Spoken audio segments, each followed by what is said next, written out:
Ang lalaki. Wow. Thank you kuya. Ay sana hindi ako masipit. Ang lalaki no. Inabot nga yung mata ko kanina. Inabot mata mo? Buti sa talukap. Sugat ah. Wala. Naku, dahan-dahan.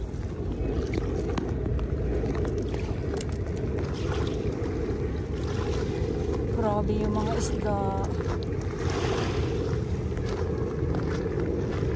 Ang dami.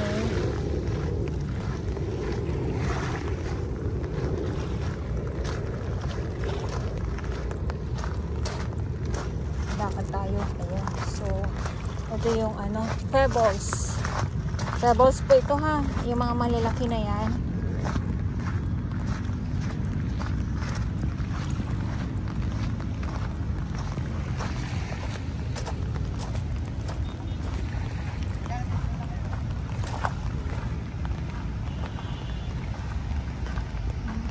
Ikot ko lang po kayo para makita nyo. Ayan. Ang ganda.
Nakipagbardagulan ka sa Nakipagbardagulan. Ayan o. So ito yung mga ano no. Yung mga alimasag dito sa Manila Bay. So pang-ulam. Yes. Malaking ano na po itutulong sa ating mga maliliit na mga kababayan na makakuha lang din po sila ng pang-ulam. Dahil ay kung bibili pa po sila, paano kung walang pambili, di ba? Kaya yun. So ito yung update natin ngayon dito sa Manila Bay, Dolomite Sand, at maraming salamat po sa inyong lahat. Ganda daw, walang basura. Walang basura na nandito sa Dalampasigan.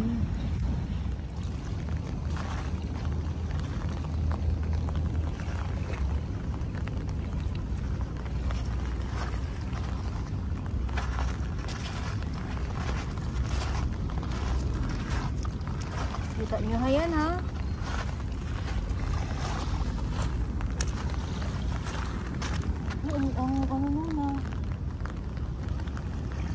Ang bilis lang nilang tumakbo.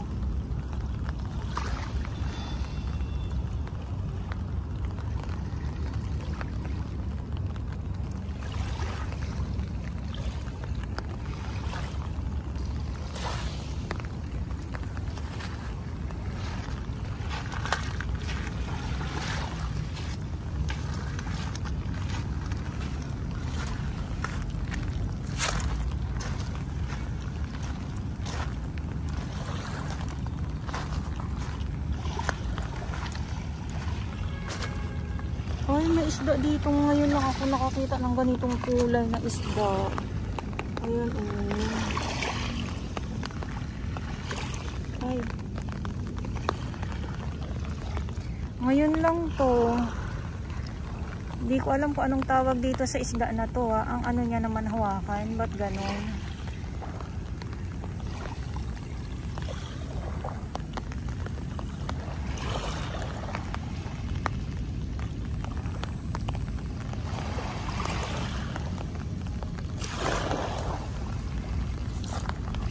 Anong tawag dito sa isda na to?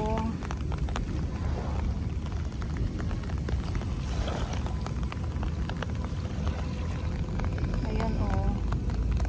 Anong tawag dito sa isda na to? So dito na lang siya mismo sa ano, sa tabi.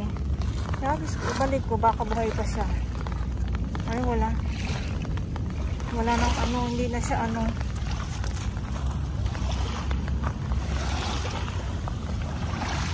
Wala na siyang, ayun na, wala na. Siguro natamaan na yun pag dito sa tabi, natatamaan siya ng ano, yung ano ng alon. I mean, yung paghampas dito sa pebbles. Ayan.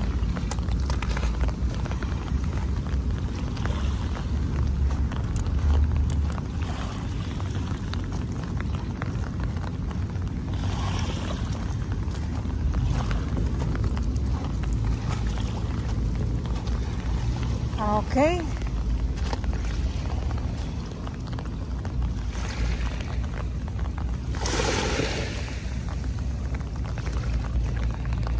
Ang dami.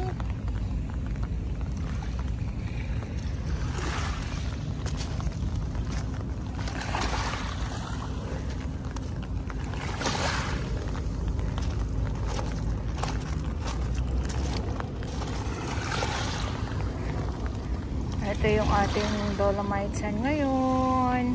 Ngayong araw. Ngayong umaga.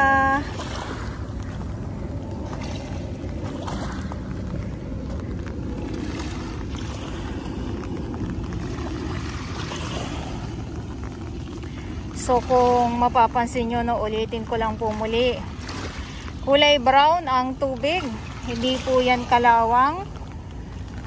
Ito ay mga alamang po. Kaya yung mga ibon naman ay grabe din ang pagpiesta nila dahil sa dagsa po yung mga alamang ngayon dito. At yung mga isda. Yes, mga isda po. At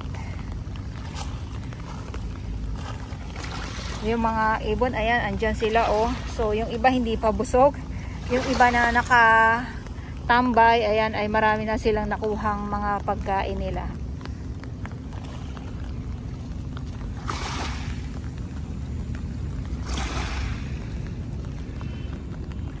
So pag dito lang, upo-upo ka lang, sarap pakinggan ng hampas ng alon at nakaka-relax pakinggan yung hampas ng alon. Lalo na pag yung nasa dagat ka, kasi nga iba talaga pag yung nasa karagatan ka. So kung mapapansin nyo din, walang mga taong namamasyal dahil po ang ating Dolomite Beach ay sarado pag Huwebes. Yung nandito lang po ang ating mga security guard, ang ating Manila Bay Warriors, DENR, Estero Rangers ng DENR, at ang ating MMDA at ang ating mga kapulisan. Ayan, so sa gustong mamasyal ngayong araw, huwag po kayong pumunta dito kasi sarado po at hindi po kayo makakapasok. At sa mga naghahanap din po ng banyo, hindi pa po bukas yung bagong banyo sa publiko. Kaya antay-antay na lang po kayo kung kailan po talaga mabubuksan ito. Ayan. So maraming salamat po sa pagsama muli sa ating update dito sa Manila Bay Dolomite Sand. Napakalinis. Pahinga din ang ating pahinga din ang ating Manila Bay Warriors at walang napadpad na mga halo-halong mga basura kasi nga amihan daw. Ayun, pag amihan pala, so medyo walang ano sumusugod na mga basura. Yun nga lang talaga sana no, walang bagyo kasi pag may bagyo talaga ayan ay kawawa ang ating mga warriors. At ito, may mga itim-itim na yan dyan. Ayun po ay mga alimasag na mga nandito na lang sila sa tabi. Mga alimasag po na nandito sa tabi, kusang lumalapit na ang mga lamang dagat. At kumbaga sa ating mga kababayan na mga nangingisda ay hindi na sila mahirap hulihin kasi mga kusang tumatabi na lang po sila. Ayan, mga alimasag din po yan katulad ng nakuhanan natin dito sa kabilang side. Ay grabe, mapapaano ka na lang, mapapaisip ka na lang talaga ano. Ayan, at ano na naman ang sinyales ng mga pagdagsa ng mga lamang dagat dito sa Manila Bay Dolomites. Ayan, so ito yung update natin Thursday ngayon dito sa Manila Bay Dolomites. At ulitin ko lang po muli, ngayon ay October 19, 2023. At sa mga baguhan, yes, welcome sa channel ni Miss Jolaine Dorabels. Mahalin niyo po ako ng buong buo, yun ay hindi galing sa ilong ng Maisingaw. God bless everyone.